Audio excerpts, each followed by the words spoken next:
If you ever took history classes, there's a good chance you missed out on some really interesting events.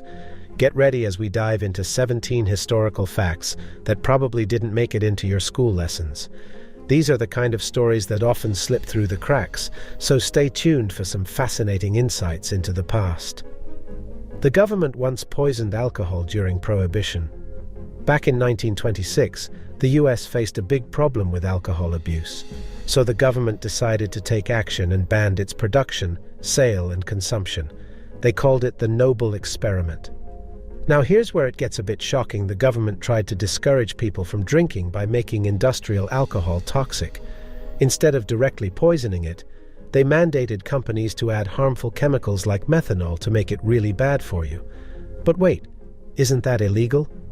Well, the government didn't poison alcohol itself, but it made sure companies added dangerous stuff to industrial alcohols. They wanted to make it so unappealing that no one would want to drink it.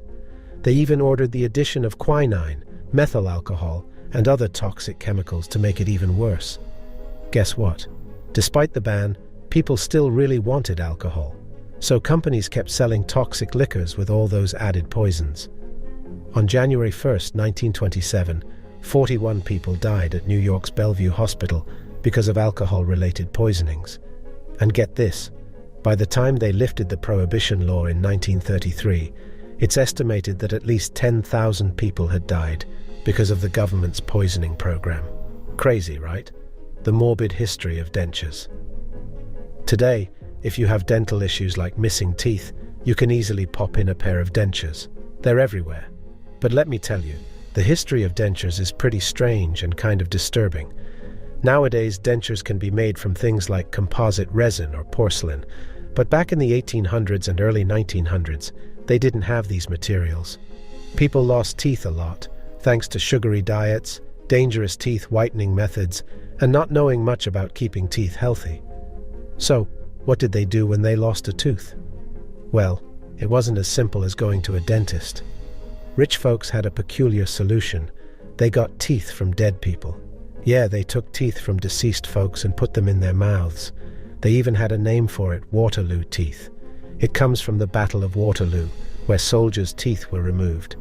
After all, those soldiers didn't need their teeth anymore. But that's not all. Some rich people went a step further and got teeth right from the mouths of poorer folks. These poor souls were willing to part with their teeth for some quick cash, and the rich were happy to pay up. It was a strange but mutually beneficial arrangement. And get this, dentures weren't just made from human teeth. They used materials like ivory, wood, and even animal teeth. None of these options sound great, do they? So next time you wear your dentures, be glad you're not using teeth from the Battle of Waterloo or buying them from someone else's mouth. There were more than 600 plots to kill Fidel Castro. Fidel Castro, the former leader of Cuba, was like a real-life superhero when it came to dodging danger. They say he survived over 600 attempts on his life. Yes, you heard it right, 600. Now, the exact number might be up for debate, but there are plenty of stories about people trying to get rid of him in all sorts of ways. They tried to poison him, put a nasty fungus on his dive suit to cause skin problems, and even attempted to blow up the podium while he was giving a speech. But here's the crazy part. Every single one of these assassination plots failed. In a British documentary from 2006 called 638 Ways to Kill Castro, they claim that Castro outlived more assassination attempts than any other socialist leader. Castro himself once joked about it, saying that if surviving assassination attempts were an Olympic event, he'd win the gold medal. Just imagine, despite living a life constantly in the spotlight, he managed to make it to the ripe old age of 90 before passing away on November 25, 2016. That's one incredible survivor tale, the Library of Alexandria. Ancient Egypt, a colossal and vital civilization in the ancient world, boasted one of the most crucial libraries known to humanity. This grand repository held a whopping 400,000 scrolls and manuscripts, making it a treasure trove of knowledge and a symbol of cultural unity. This place wasn't just any library. It stood as the crown jewel of education in the ancient world, flourishing around the 3rd century BCE. Scholars from all corners of the Mediterranean were drawn to this hub of wisdom. making it the epicenter of intellectual development and a gathering place for the ancient elite. Within the vast collection were scrolls covering a multitude of subjects: history, philosophy, mathematics, astronomy, and more. It was a goldmine of invaluable knowledge. Now, here comes the heartbreaking part. This extraordinary library faced a series of calamities. Fires during the Civil War in 48 BCE, religious conflicts and riots took their toll, leading to irreparable losses. The demise of the Library of Alexandria is marked as one of the most significant tragedies in cultural history. We're left to speculate about the incredible content of the lost scrolls.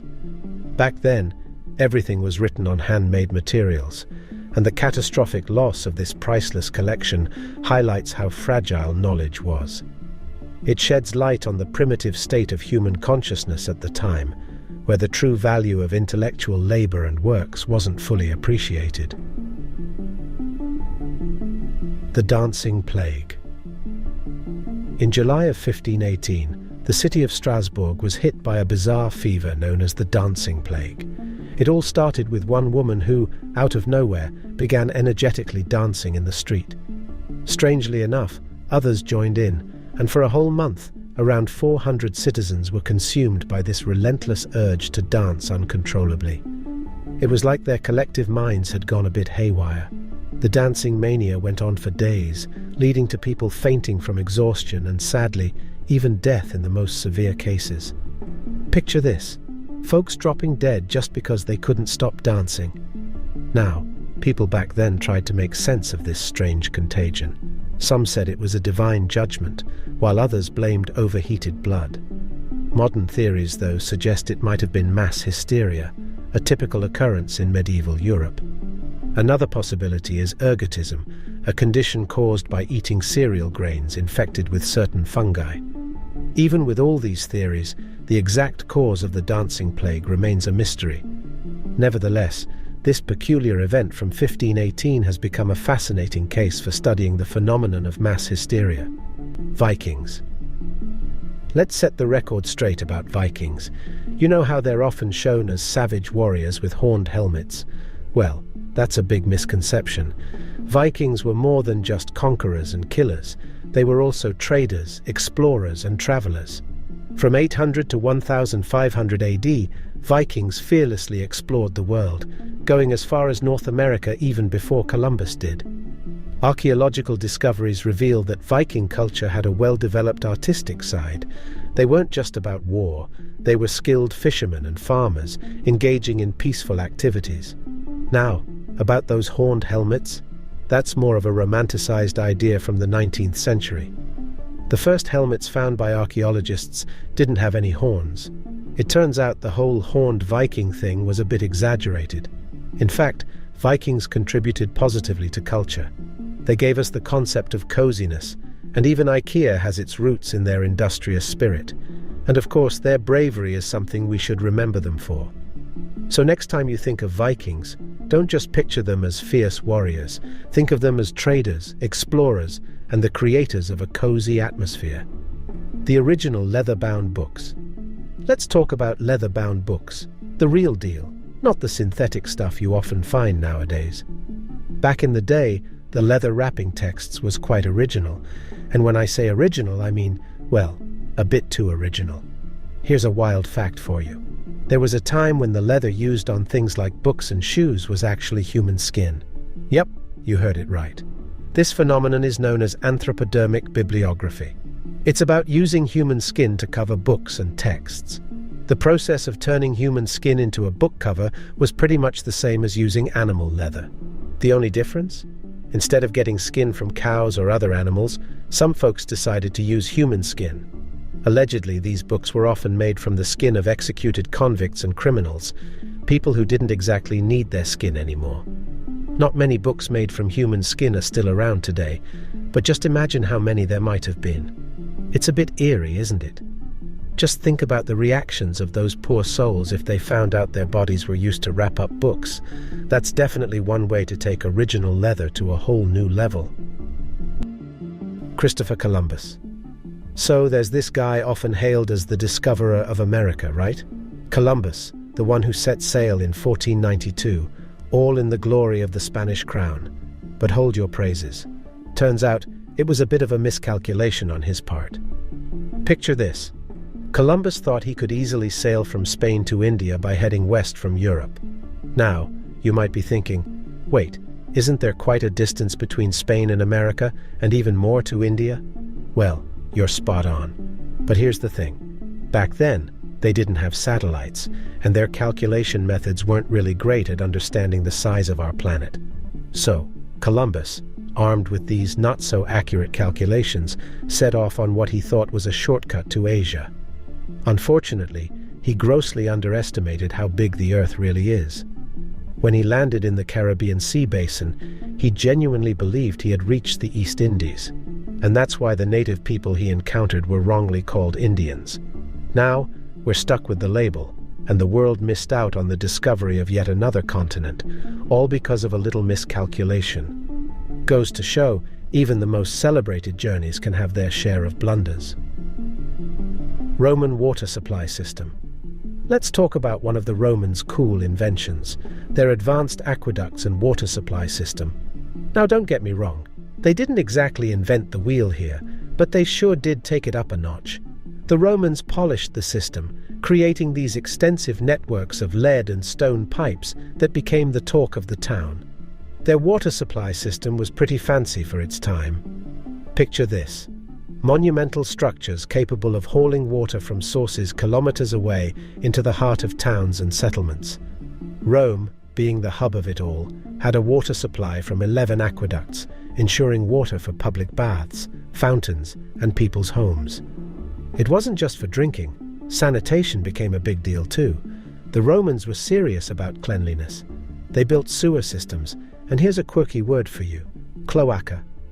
Despite sounding a bit like a swear word, it's actually a technical term. The famous Roman Cloaca Maxima was one of the first sewer systems, letting waste flow into the Tiber River without messing up the water sources for the citizens. Now here's where the Romans goofed a bit. They used lead pipes without knowing that lead can poison water. Some historians even suggest that this widespread use of lead might have played a role in the decline of the Roman Empire. But flaws aside, the Roman water supply system left a big mark on urban development and public health. They were like the trendsetters of water infrastructure back in the day. So, cheers to the Romans for their high-tech aqueducts, just maybe not the lead pipes. Mary actually had a little lamb. All right, let's chat about that nursery rhyme we all know, Mary Had a Little Lamb, published in 1830. Surprisingly, it's not just a made-up story. It's rooted in a real-life event that happened to a girl named Mary Elizabeth Sawyer in 1815. So picture this. Mary, a 9-year-old farm girl, was helping her dad when they stumbled upon a sickly little lamb abandoned in the sheep pen. Mary begged to keep the lamb, and she not only succeeded, but also nursed it back to health. Now, this lamb became Mary's little sidekick, following her everywhere. One day, as Mary and her brother headed to school, the lamb tagged along. Instead of shooing it away, they decided to bring it along. They even had to hoist it over a big stone fence to get to their one-room schoolhouse. Once in school, Mary hid the lamb in her desk, covering it with a blanket. But surprise, surprise. During Mary's turn to recite lessons, the lamb decided to make a grand appearance. Mary was amazed, but her classmates found it hilarious. The lamb became the star of the show. After the lamb escapade, one of Mary's classmates, John Rulestone, passed her a note the next day. And guess what was in that note? The nursery rhyme we all know today. So that's the backstory of Mary Had a Little Lamb. A real-life farm adventure turned into a timeless rhyme. Bet you didn't know that. If you did, spill the beans in the comments. The life of pirates. Let's talk about real pirates. Not the glamorous ones you see in movies, but the gritty truth. Unlike the dashing adventurers on the silver screen, these pirates weren't handsome heroes. Nope, they were mostly dirty, hungry robbers who lived a tough and short life, like a grim dance with death. Life as a pirate was far from exciting. Imagine limited access to fresh food and clean water, leading to scurvy, a nasty disease messing up your teeth due to a lack of vitamin C. And that was just a normal day. There was always the looming danger of deadly injuries from battles, storms, or shipwrecks. Here's a surprising twist. Pirate ships ran on democracy. The crew elected the captain and quartermaster, quite a contrast to the strict hierarchy on Royal Navy and merchant ships. So forget those romantic images of treasure chests and exotic adventures. For most pirates, life was a tough struggle at sea, ending either in a violent death or grueling labor. Contrary to the idea that people became pirates for the thrill of adventure, the reality was far less glamorous. It was a hard-knock life on the high seas, with early endings and constant battles for survival. Microwave oven.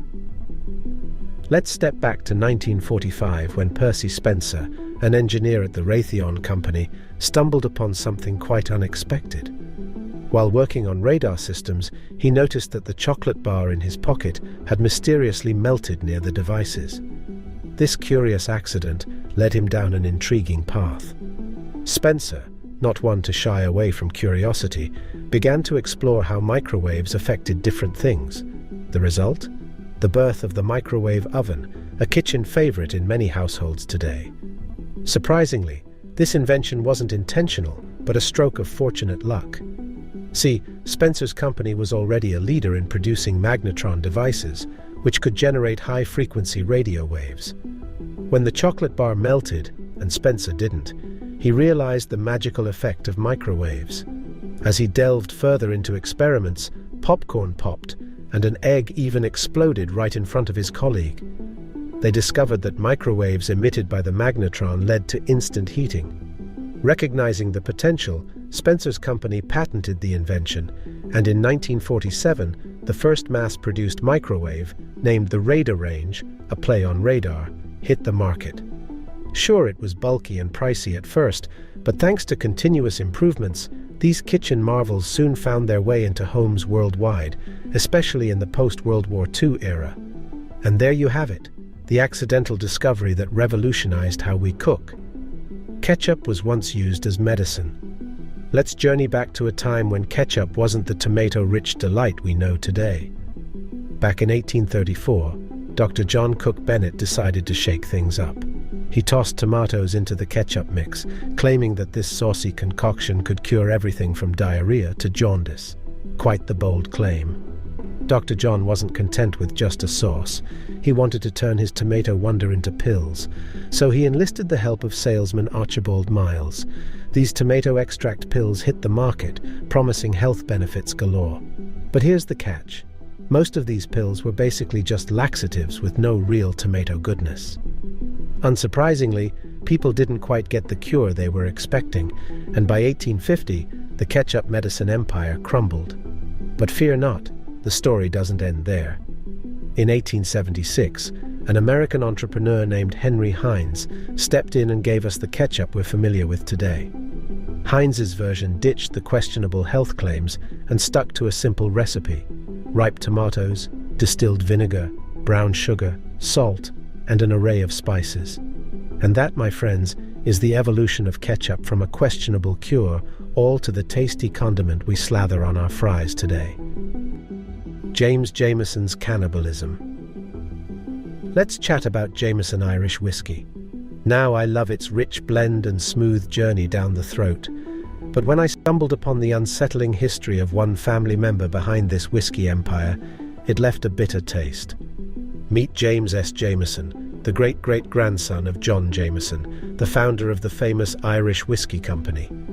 James was born into wealth and, like many heirs, fancied himself an adventurer. In 1888, he joined an expedition across Central Africa. Now, this is where things take a dark turn.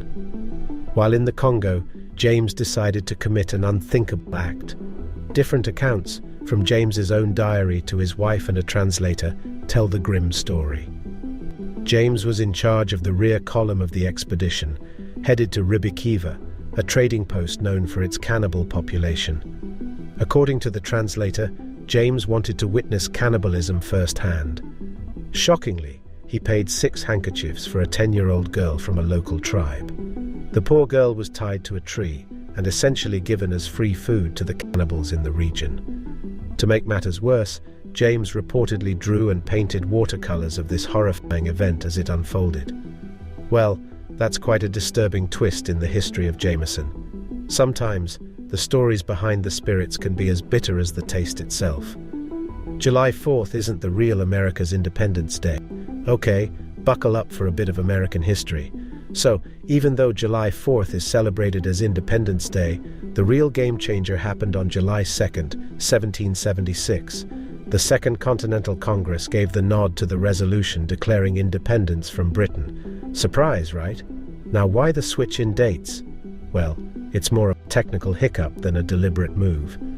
After the resolution, it took a couple of days for the final version of the big announcement, also known as the Declaration of Independence, to hit the printer.